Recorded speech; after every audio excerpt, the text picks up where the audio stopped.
Ciudadanos que nos escuchan a través de los medios que hacen seguimiento a este pleno, y de igual manera también a todos los asambleístas. Me asombra, señor presidente, la actitud ligera de algunos asambleístas que intentan renunciar a sus facultades constitucionales o que con clara o mala fe intentan confundir o engañar a este pleno. Me refiero a la facultad que tiene la Asamblea Nacional, de acuerdo al artículo 120, numerales 6 y 7. El numeral 6 para ciertos asambleístas indica que podemos expedir, codificar, reformar y derogar leyes e interpretarlas con carácter obligatorio. Y el numeral 7 indica de que podemos crear, modificar o suprimir tributos mediante ley. Artículo 120 de la Constitución. Esto no menoscaba la atribución del presidente de la República, que según el artículo 135 indica que solo él podrá presentar proyectos que crean, modifiquen impuestos. Presentar proyectos. No nos confundamos con el artículo 135. Se refiere a la iniciativa legislativa que en este caso es exclusividad del Ejecutivo, pero una vez presentado, la Asamblea puede crear, modificar, inclusive hasta archivarlo.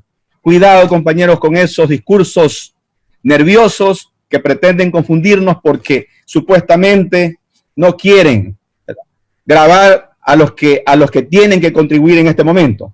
Desde esa perspectiva, la propuesta presentada que presentamos para grabar el 2% de avalúos únicamente para bienes, y escúchese bien, únicamente para bienes inmuebles ubicados en el Ecuador, de propiedad de sociedades que están en paraísos fiscales, es legítima y que la comisión debe darle el trámite que corresponde. Quédate en casa fue la consigna sanitaria con que el presidente y muchos presidentes de los países del mundo llamaron a sus ciudadanos para, de alguna manera, contrarrestar y preservar la vida, contrarrestar la muerte y preservar la vida. Se entendería que la consigna de quédate en casa permitiría que el gobierno, como administrador del Estado, haga su parte, es decir, aplicar los protocolos de manejo epidemiológico para evitar más contagios y garantizar que la población menos vulnerable tenga garantizadas condiciones básicas para subsistir mientras dure el aislamiento decretado por la emergencia sanitaria. Quedarse en casa no evitó a que llegáramos a la cifra más alta de contagios a nivel de Latinoamérica. No evitó que hoy tengamos más de 10.000 fallecidos, la cifra más alta por habitante en el mundo, así como no ha evitado que millones de familias se debatan entre salir a trabajar a las calles con el riesgo de morir contagiados o quedarse en casa y morir de hambre. A esto hay que agregar que muchas de las familias que tenían empleo y optaron por quedarse en casa han sido notificadas de sus despidos intempestivos. El gobierno no ha sido capaz de proteger la vida, no ha sido capaz de proteger el empleo. Y hoy en este pleno vamos a defender a esos ciudadanos que han quedado abandonados a su suerte en medio de un escenario de muerte. Vemos con absoluta indignación el golpe bajo que el gobierno intenta dar a los trabajadores, con un impuesto al trabajo aplicado a los sueldos y salarios de los sectores públicos y el sector privado. Cuánta insensibilidad en el gobierno que a través de una tabla de contribuciones exige un impuesto a quienes ganan menos del costo de una canasta básica familiar. Este impuesto, que va desde el 1 al 35% según los ingresos del trabajador, con esto el gobierno pretende recaudar de la clase trabajadora, de la clase más vulnerable, el 65% del monto total, estimado a obtener como fondo de ayuda humanitaria. Es decir, que quienes más aportan no son los que más ganan. Era de esperarse. Deben cuidar, por supuesto, y contentar a sus amigos los banqueros y los empresarios. Se ensañan con los trabajadores. Y yo quisiera preguntarle, ¿qué problema tienen con la clase trabajadora? ¿Los odian o qué? ¿Por qué buscan restarle capacidad adquisitiva y afectar derechos económicos a miles de familias?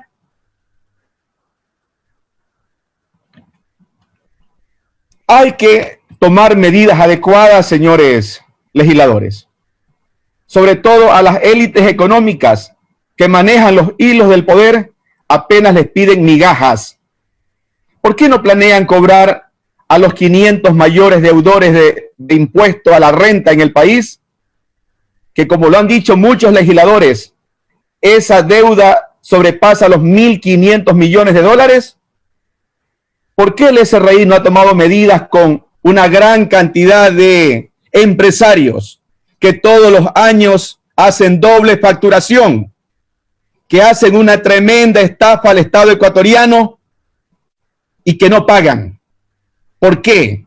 ¿Por qué el gobierno no se ajusta bien la correa y hace una administración adecuada en las aduanas e impide que, de acuerdo a ciertos estudios, se nos indica que aproximadamente cerca de 400 millones de dólares se dejan de contribuir en esas aduanas? Esto es clarísimo, señores legisladores. Tenemos que recaudar. No nos mareemos con otros discursos.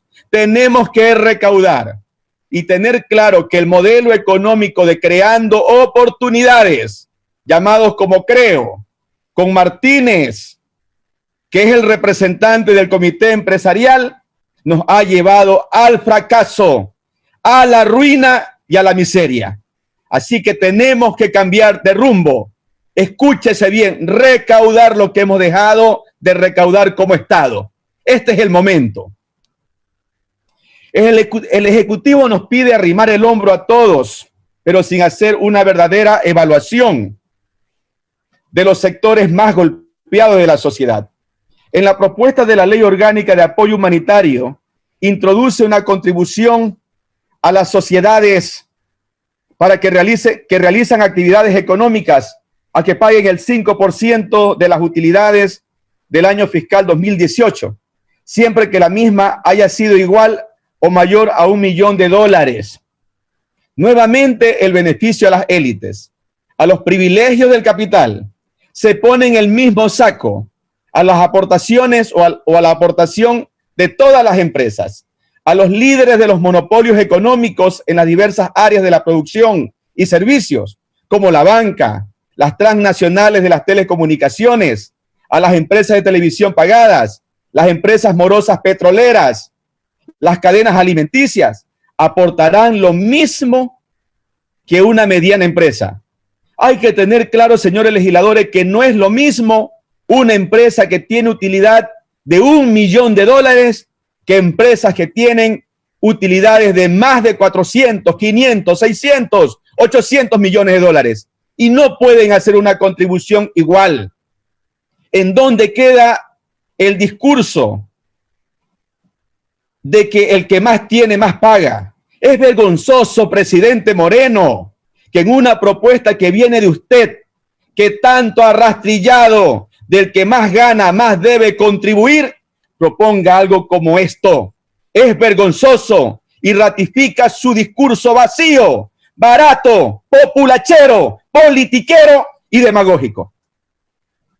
Somos responsables, señores legisladores, de la ley que salga de este pleno, no de las consignas del Ejecutivo, más aún de aquellas consignas y amenazas de aquellos que no tienen legitimación primaria en un país democrático. Que vayan con esa amenaza a otro lado. Aquí tenemos que responderle al pueblo, no al gobierno, al pueblo. Esta ley ni es justa ni es humanitaria, como lo han dicho muchas decenas de asambleístas. Exige el 5% de contribución a las ganancias líquidas, al pequeño y al gran capital. ¿Qué pretenden? Cobrar a las pequeñas y medianas empresas. A ellos hay que dotarlos de créditos blandos, no castigarlos. La mayor aportación tiene que venir de la banca, de las telecomunicaciones y de las grandes cadenas alimenticias. Y como lo hemos dicho y lo insistimos, que se cobre lo que no se ha cobrado. Nuestra postura siempre será a favor de los derechos de los trabajadores. El Ejecutivo propone una forma de contratación emergente que es inaceptable, es impresentable, además es inconstitucional. Tiene como finalidad la inestabilidad laboral porque interrumpe la modalidad de contrato indefinido. Por ende, habrá reducción drástica de salarios. Además, presenta nuevas figuras jurídicas como el anticipo y devengamiento de vacaciones hasta por 2 años, desnaturalizando el derecho de las vacaciones. Además, se propone también la reducción de jornada para poder reducir los sueldos, es decir, se abre camino para regresar al pago por hora. Desde siempre ha existido una relación asimétrica entre empleadores y trabajadores. Ahora, con estos acuerdos entre las partes para salvar disque el trabajo, lo que se hace es dotar de superpoderes a los empleadores para legalizar el abuso, la precarización. Tendrán en sus manos una política laboral abusiva de si te gustan mis condiciones, bien, y si no, también. Por lo tanto, vamos a defender a la clase trabajadora. El gobierno tiene un reto al que todos, termino con esto, señor presidente, al que todos los actores políticos debemos y queremos sumarnos. Pero se debe dar un giro a la política económica para minimizar el impacto de la crisis a las familias ecuatorianas. La nueva propuesta de política económica debe estar enmarcada en el fortalecimiento del Estado, la inversión pública para garantizar derechos, la redistribución de la riqueza, la equidad sobre todo y la progresividad tributaria. Muchas gracias, presidente. Muchas gracias, legisladores. A usted, asambleísta Valle. Tiene la palabra la asambleísta.